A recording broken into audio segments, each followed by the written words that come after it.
화제가 된 이슈를 짚어보는 시간 이슈앤스토리입니다. 오늘은 최영일 시사평론가, 백성문 변호사 나오셨습니다. 네, 안녕하세요. 안녕하세요. 예, 반갑습니다. 자, 지금 리포트에서도 보셨지만요. 태풍 제비가 휩쓸고 갔던 일본에요. 더 강력한 태풍 짜미가 일본을 강타하고 있습니다. 특히 이번엔 한국인들이 많이 거주하는 오사카, 도쿄 이런 지역에 피해가 집중되는 것 같아요. 그러니까 통상적으로 이제 일본의 태풍이 오면 이제 남태평양으로 시작해서 이렇게 남북으로 관통을 하는데 그렇죠. 이번에는 오키나와에 상륙해서 규슈 지역을 거쳐서 지금 수도권 지역으로 북상하고 있거든요. 그러니까 말 그대로 일본을 완전히 열도를 훑은 강타하고 있는 거예요. 예. 그러니까 지금 현재 나오고 있는 영상이 도쿄 신주쿠입니다. 지금 보면은 어제 저녁에 이제 비가 오는 모습인데 엄청나게 많은 비에다가 지금 이제 태풍이 이제 또 지금 수도권을 지나고 있기 때문에 굉장히 지금 사실 피해가 좀 많이 크다고 하는데 우산을 아예 들질 못하고 그렇죠. 지금 우산을 들 수 있는 그런 상황도 아니고요. 또 정전이 됐다가 또 불이 켜지기도 하고. 맞습니다. 근데 이제 오사카 지역이나 도쿄 같은 경우는 우리나라 관광객도 엄청나게 그렇죠. 많이 가고요. 그리고 또 실제로 거주하는 분들도 많이 있어서 그리고 안전에 좀 각별하게 신경을 쓰셔야 될 것 같고요. 이제 오늘 일본 도쿄 통과를 하고 내일 정도에 이제 삿포로 이동을 해서 이제 일본을 빠져나간다고 합니다. 불이 들어왔다. 네, 11m짜리 등대가 그냥 싹 없어졌더라고요. 11m 등대, 그게 이제 콘크리트로 지어졌을 텐데 철근도 안에 있고요. 통째로 뽑혀서 넘어갈 정도면은 여기서 나무라든가 도로 표지판 이건 날아다니거든요. 지금 이게 순간 최대 풍속이 초속 60m입니다. 초속 60m입니다. 시속이 아니라. 우리가 지난번에 제비 때도 알려드린 게 초속 35m만 넘어도 이 달리는 KTX가 탈선할 수 있는 정도의 위력이라고 알려드렸어요. 초속 60이면 사람 날아갑니다. 그래서 지금 이 보시는 저 정도 도심에서 비바람은 그나마 다행인 것이고, 특히 이제 이 벌판 같은 쪽에서는 절대 사람이 다니면 안 되는데, 일본이 뭐가 문제냐면 바로 추석 직전에도 이 공항 폐쇄 상태 저희가 전해드리면서 간사이 공항 폐쇄 소식 간사이 공항이 또 이번에 강타된 거고요. 그래서 지금 육해공로가 모두 다 막혀 있습니다. 그러니까 이동 자체가 어렵죠. 왜냐하면 태풍이 본토를 관통하고 있는 중이기 때문에. 그래서 지금 일본 여행 중인 분들, 또 일본에 계신 교민들 안전도 걱정이 많이 됩니다. 그렇군요. 시속, 보통 자동차는 시속 60km 이러는데 지금 저 태풍의 속도라는 게 초속 60m. 60m니까 굉장히 정말 강한 바람이 불고 있는데 한 달 사이에 한 번 맞았는데 또 맞아서 그렇습니다. 클 것 같습니다. 사실 지금 일본 같은 경우에 자연재해가 우리나라를 만약에 기준으로 한다면 거의 역대급이라고 할 수 있어요. 7월 달에 엄청난 장대비가 한번 쏟아져서 서일본 전체가 이제 쑥대밭이 한번 됐고요. 그때 한 200명 정도가 사망을 했었습니다. 그리고 말씀하셨던 것처럼 9월 4일에 또 슈퍼 태풍이었던 제비가 한번 쓸고 지나가서 오사카 간사이 공항이 이제 폐쇄가 될 정도의 상황이었으니까요, 그 당시에. 그리고 나서 지금 9월 6일 날은 또 홋카이도에 지진이 있었죠.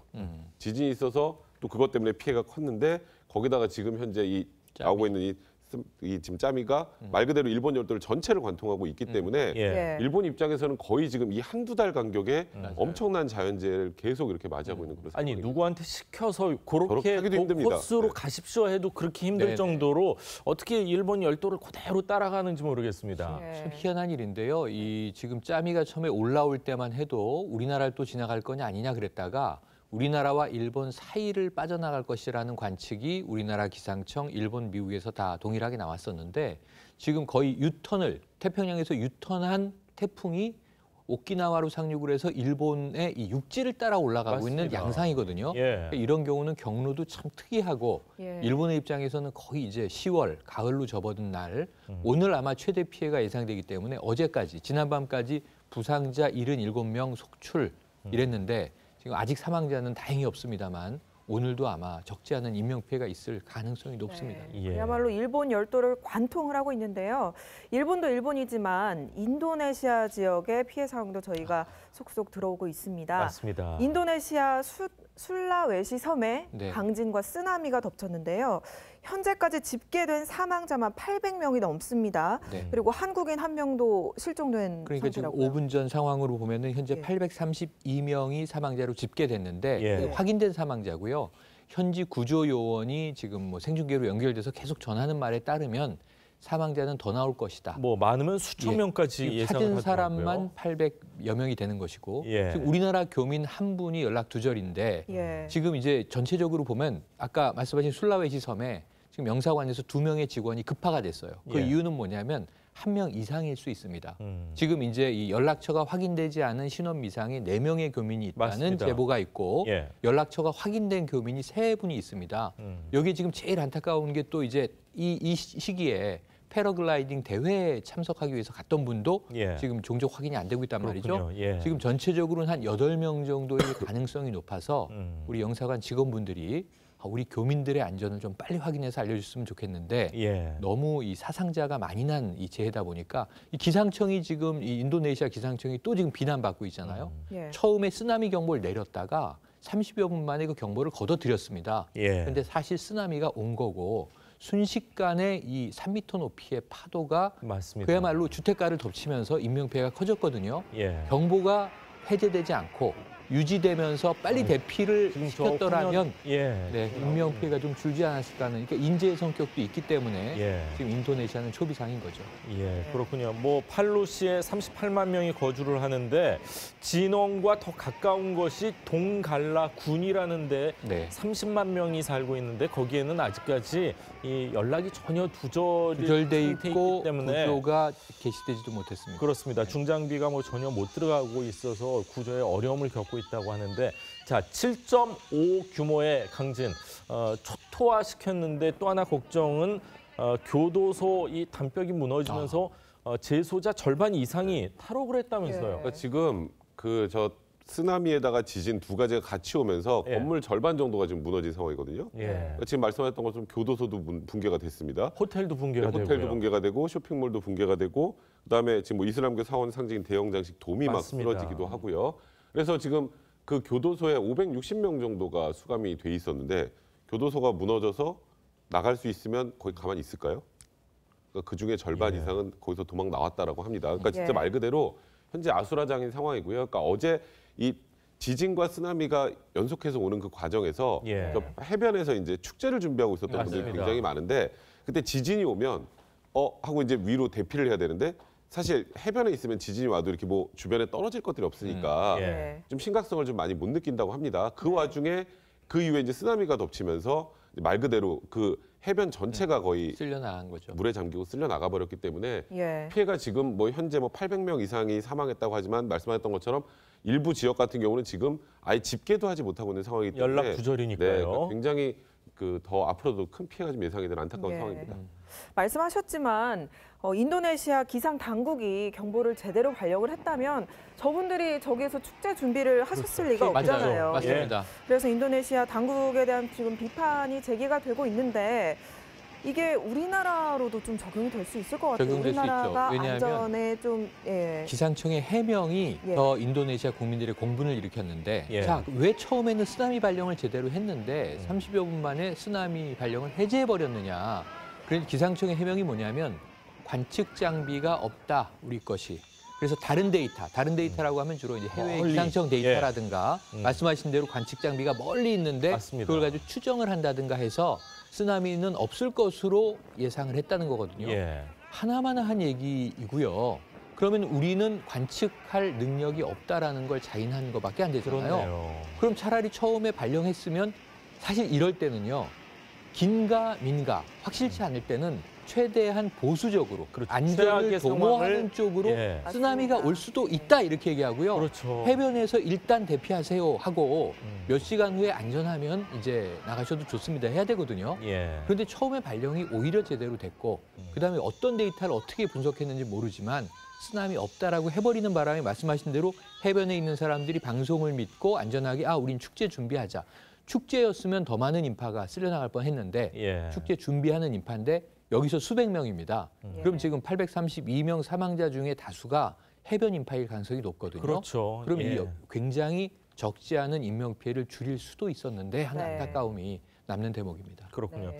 팔루시에서만 821명이 숨졌다고 하는데 진앙과 훨씬 가까운 곳이 동갈라군, 뭐 거기는 시라군 지금 두 군데가 있는데 확인이 안 되고 맞습니다. 있습니다. 아직까지 확인이 안 되고 있는데 지난 여름 뭐 인도네시아에서 아시안 게임 펼쳐지고 해서 왠지 좀 더 가깝게 맞습니다. 느껴졌는데 이런 큰 피해가 닥치게 돼서 정말 그리고 우리 안타까운 대통령도 마음입니다. 방문을 하셨었고 예. 조코 위도도 대통령은 맞습니다. 우리나라에 우리나라에 답방도 왔었죠. 했었습니다. 예. 그러니까 정말 이제 국가 원수끼리도 가까운 나라인데 예. 이 조코 위도 대통령 지금 비상령을 이제 내리고 복구에 최선을 다하고 있는데 맞습니다. 국제적인 도움이 많이 필요하다는 이야기를 계속하고 있네요. 예, 우리나라도 도움이 손길이 필요하다면 빨리 좀 도움을 줘야 될 것 같습니다. 네, 자, 올해 얘기 좀 유독 할까요? 자연재해가 많은데요. 맞습니다. 좀 잘 정비가 되기를 기원하겠습니다. 예. 다음 소식으로 넘어가 보겠습니다. 다음은 북에서 온 선물에 대한 이야기인데요.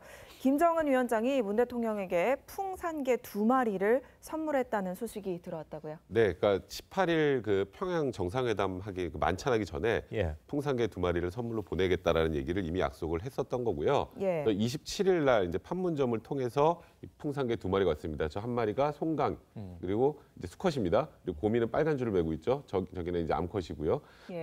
이게 27일 날 들어와서 이제 일단 우리나라에 이제 동물이 들어오게 되면 검역을 거쳐야 되잖아요. 그렇겠죠. 예, 예. 검역을 다 거치고 이제 청와대에 지금 도착을 한 걸로 알려지고 있습니다. 그런데 좀 세심하게 신경을 썼던 건 이제 저 그 2마리가 먹던 거 혹시 입맛에 안 맞는 걸 그렇죠. 될까봐 이제 먹이 3kg까지 함께 예. 판문점으로 해서 보냈다고 합니다. 네.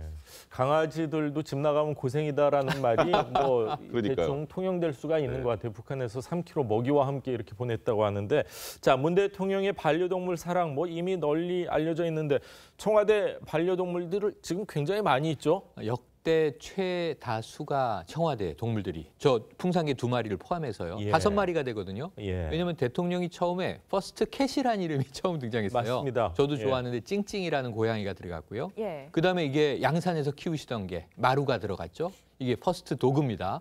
그런데 이제 지난해 7월에 유기견을 입양을 합니다. 톨이라는 이름이죠. 네. 그 3마리가 있었어요. 이 묘까지 반려묘까지 포함을 해서. 근데 이제 풍산개 2마리, 송강과 고미가 오면서 5명이 됐는데 역대 이승만 대통령이 굉장히 개를 사랑하셨다 그래요. 그래서 4마리의 개를 이제 키웠던 적이 있고. 예. 근데 이때는 청와대가 아니고 경무대였다는 걸 우리가 알고 있지 않습니까? 그래서 이제 이 퍼스트 도그가 지금 뭐 4마리 역대급 타이 기록이고요. 여기에 찡찡이 반려묘까지 포함하면 5마리의 동물이 청와대에서 대통령 네 분과 생활하는 건 예. 역대 최다다 이렇게 말씀드릴 수 있겠네요. 그렇군요. 이번에 그런데 선물 받은 풍산개는 북한의 천연기념일이라고요. 그래서 우리나라에서도 굉장히 귀하게 여겨지는데요. 그렇겠죠. 이설주 여사가 혈통 증명서를 강조했어요. 그러니까 이게 진짜 순수 혈통의 삽살개 그렇게 많지는 않다고 합니다. 이제 3대 토종견이 진돗개, 우리는 많이 알고 있는 거 그다음에 삽살개, 그다음에 이제 풍산개잖아요. 예. 근데 이게 혈통 유지가 굉장히 힘든 데다가 그래서 이제 뭐 잡종과 교배도 많이 시키고 또 한참 이제 북한에 경제난이 있으면 또 중국에 또 빼돌리기도 하고 그래서 순수한 혈통이 그렇게 많지 않은데 그러다 보니까 이설주 여사가 이 아이들 둘은 저기 전부 다 이제 혈통 증명서까지 다 있는 정말 제대로 된 순수 혈통입니다라는 걸 한번 좀 강조하셨던 것 같습니다. 예. 그렇군요. 북한에서 이 백두 혈통이면은 대단한 위치도 있는데 그러니까요. 역시 풍산개도 혈통 증명서까지 이렇게 보내는데 아마 뭐 족보가 있다면은 대한민국 청와대에서도 자랐습니다. 뭐 이런 게 나오지 않을까 하는 네. 생각인데, 자, 북한의 선물 풍토는 잘 안 변하는 것 같아요. 풍산개 맞아요. 선물이 이번이 처음은 아니죠? 처음 아닙니다. 지금 이제 3번째 이 정상회담인 거죠. 남북 간에는. 예. 물론 이제 올해 들어와서 3차까지 있었습니다만 평양도 다녀오셨고요. 첫 번째가 이제 김대중 대통령 때 아니겠습니까? 그렇죠. 이때도 김정일 당시 국방위원장이 풍산개 한 쌍, 암수 한 그때는 쌍을 완전히 선물 보냅니다. 애기들이네요. 근데 애기들. 완전 이 재밌는 게 예. 북한에서 이름을 지어서 보냈어요. 예. 예. 얘는 자주고 얘는 단결입니다. 자주 단결. 예, 이게 약간 북한 스타일 이름이죠. 예. 근데 이제 이 김대중 대통령이 지금 애기였다가 저렇게 큰 모습입니다. 지금 예. 우리와 둘이는 예. 이미 이 세상을 떴습니다. 그렇죠. 예. 고인이 아니고 고견입니다. 예. 14년까지 살았어요. 그런데 이제 이 사실 그 노견으로 생을 마감을 한 건데 자손을 많이 뒀어요. 그런데 개명을 했나요? 개명을 했습니다. 예. 그게 그 김대중 대통령이 자주 단결은 이름이 너무 강하니까 예. 자, 남북 우리 둘이 함께 민족의 화합과 평화를 도모합시다 이런 뜻으로 우리와 둘이로 남쪽으로 선물을 받은 다음에 이름을 바꿔준 거죠.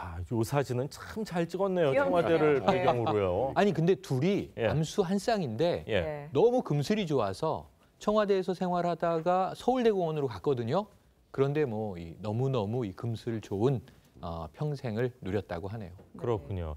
자, 대통령의 지시로 이 일반에게도 공개되고 그랬었는데, 자, 새로운 2마리 개, 송강이, 고미도 건강하게 좀 오래 살았으면 하는 바람입니다. 자, 오늘 두 분 말씀은 여기까지 듣겠습니다. 감사합니다. 감사합니다. 고맙습니다. 고맙습니다.